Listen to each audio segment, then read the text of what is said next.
बिस्मिल्लाहिर्रहमानिर्रहीम। अस्सलाम वालेकुम स्टूडेंट्स।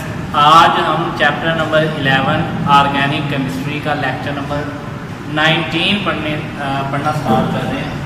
लेक्चर नंबर 19 है ये ऑर्गेनिक केमिस्ट्री में। Lecture number 19 characteristics of organic compound.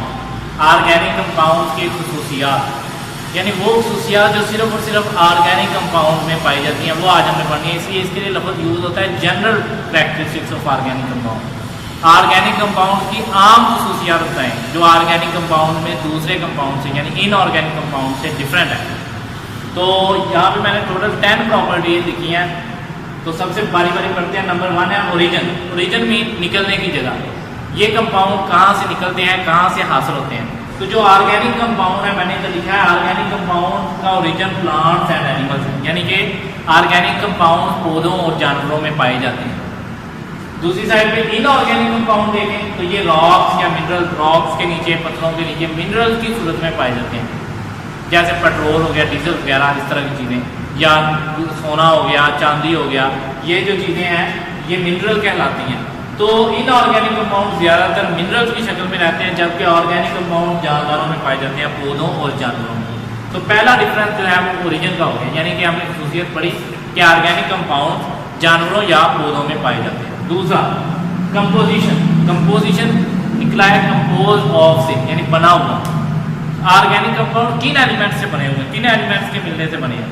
तो मैंने यहाँ लिखा है organic compound carbon, hydrogen, oxygen, nitrogen, sulphur और फास्फोरस एलिमेंट से मिलकर बने होते हैं। मेन उसमें कार्बन होती है, कार्बन मेन होती है। उसके बाद बाकी ये सारे सेकेंडरी यानी हो भी सकते हैं, नहीं भी हो सकते, लेकिन कार्बन जरूरी है।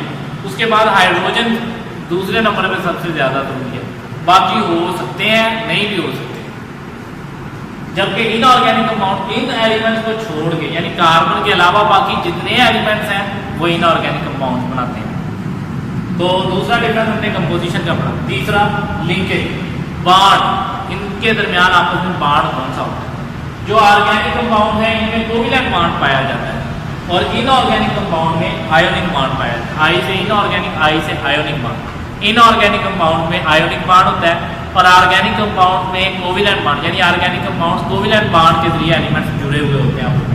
कार्बन हमेशा जब भी बांड बनाती है कोवैलेंट बांड ही बनाती है। तो इसका मतलब ये हुआ कि कार्बन के सारे कंपाउंड कोवैलेंट हैं। नेक्स्ट फोर्थ प्रॉपर्टी है सॉल्युबिलिटी, हल होना, हल पजीरी।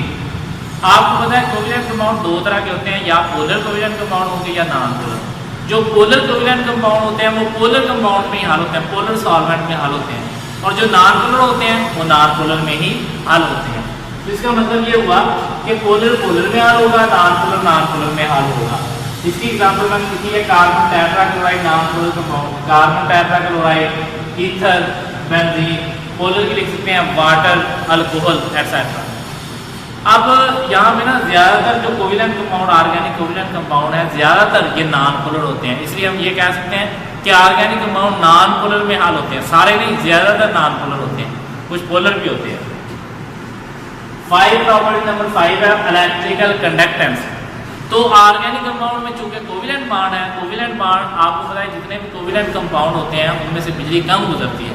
तो इसलिए ये भी poor conductor of heat and electricity है, इनमें से इलेक्ट्रिसिटी कम गुजरती है, यानी कम बिजली गुजरती है। उसकी वजह भी मुझे आपने कहना है क्योंकि ये कोवैलेंट होते हैं, इनके अंदर कोवैलेंट बांड है, इसलिए। अगली बात है मेल्टिंग एंड बॉइलिंग पॉइंट। ये भी कोवैलेंट कंपाउंड जितने भी होते हैं उनके मेल्टिंग और बॉइलिंग पॉइंट लो होते हैं। तो ये भी कोवैलेंट कंपाउंड है, ऑर्गेनिक कंपाउंड, तो इसलिए इनके भी मेल्टिंग और बॉइलिंग पॉइंट लो है। तो low melting and boiling point due to covalent bond. 7th property है स्टेबिलिटी। स्टेबल मीन अपना वजूद बरकरार रखना, अपने आप को कायम रखना। तो ये ऑर्गेनिक कंपाउंड जो है ये इनऑर्गेनिक की निस्बत लेस स्टेबल होते हैं, कम स्टेबल होते हैं।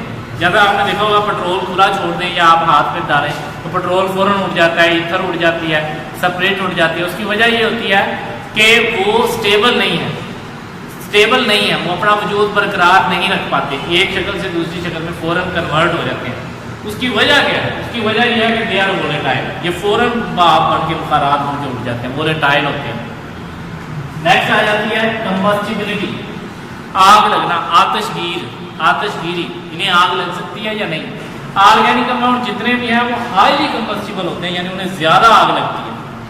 जैसा आपने देखा पेट्रोल हो गया, डीजल, CNG, ये सारे ऑर्गेनिक कंपाउंड है, हमारे कपड़े ऑर्गेनिक कंपाउंड है, इन्हें फ़ौरन आग लग जाती है।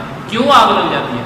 क्योंकि due to high percentage of carbon, इनमें कार्बन बहुत ज़्यादा होती है, कार्बन की वजह से मुझे आग लगती है। आप देखते हैं लकड़ी को आग लग जाती है, क्यों? क्योंकि लकड़ी कार्बन है, तो जहाँ कार्बन होगी वहाँ आग ज़रूर लगेगी। तो यहाँ पे इनमें ऑर्गेनिक कंपाउंड में होती कार्बन है, तो इसलिए इनको आग ज़्यादा लगती है। नेक्स्ट है रेट ऑफ रिएक्शन, रिएक्शन की स्पीड। जितने ऑर्गेनिक कंपाउंड होते हैं इनके रिएक्शन बहुत स्लो होते हैं, ये बहुत स्लो रिएक्शन होता है, तेज़ रिएक्शन इनके नहीं होते। इनके रिएक्शन को तेज़ करने के लिए इनमें कोई कैटलिस्ट डाला जाता है, या उनका टेम्परेचर बढ़ा दिया जाता है, प्रेशर बढ़ा या कम कर दिया जाता है, यानी कि कंडीशन चेंज करके इनके रिएक्शन को तेज़ किया जा सकता है। लेकिन वैसे जनरली आमतौर पे इनके रिएक्शन स्लो होते हैं। आखिरी प्रॉपर्टी 10th है आइसोमरिज्म। ऑर्गेनिक कंपाउंड में ये खसूसियत है कि ये आइसोमरिज्म शो करते हैं। ये हमने पिछले लेक्चर में पढ़ा था, आइसोमर्स क्या होते हैं? एक कंपाउंड या कुछ कंपाउंड ऐसे हैं जिनका मॉलिक्यूलर फार्मूला सेम है लेकिन स्ट्रक्चरल फार्मूला डिफरेंट है, उन्हें बोलते हैं एक दूसरे के आइसोमर। आइसोमर सिर्फ और सिर्फ ऑर्गेनिक कंपाउंड में पाए जाते हैं, इनऑर्गेनिक कंपाउंड के आइसोमर्स नहीं है। जैसे सल्फ्यूरिक एसिड H2SO4 है, वो एक ही शक्ल में पाया जाता है, लेकिन पेंटेन जो ऑर्गेनिक कंपाउंड है वो 3 शक्लों में पाया जाता है, N-पेंटेन, आइसोपेंटेन और नियोपेंटेन। तो इसका मतलब ये हुआ कि ऑर्गेनिक कंपाउंड आइसोमरिज्म शो करते हैं। हम इसको लिखेंगे organic compound show isomerism, while inorganic compound do not show isomerism. तो ये हमारी 10 खसूसियात थी ऑर्गेनिक कंपाउंड्स की जो आज हमने पढ़ी हैं। इन 10 खसूसियात को आप लोगों ने याद करना है। इंशाल्लाह मिलते हैं नेक्स्ट लेक्चर में। अल्लाह हाफिज़।